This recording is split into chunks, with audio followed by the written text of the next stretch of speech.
السلام علیکم ورحمۃ اللہ وبرکاتہ۔ احباب گرامی، امید ہے کہ آپ خیریت سے ہوں گے۔ اللہ آپ کو ہمیشہ خوش رکھے۔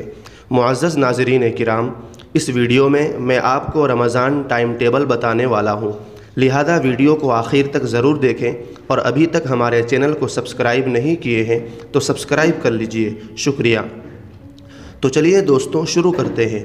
سامعین کرام، 12 مارچ بروز منگل مطابق یکم رمضان کو افطار کا وقت 6:31 پر ہے اور ختم سحری 5:06 پر ہے۔ اسی طرح اگلے مہینے 1 جون بروز پیر مطابق 21 رمضان کو افطار کا وقت 6:42 پر ہے اور ختم سحری 4:41 پر ہے، اور 30 رمضان کو افطار کا وقت 6:47 پر ہے اور ختم سحری 4:30 پر ہے۔ بقیہ ٹائم ٹیبل آپ خود دیکھ سکتے ہیں۔ تو سامعین محترم، یہ تھا بھارت کی راجدھانی دہلی کا رمضان ٹائم ٹیبل۔ اس سے متعلق اگر آپ کی کوئی رائے ہو تو کمنٹ باکس میں ضرور بتائیں، شکریہ۔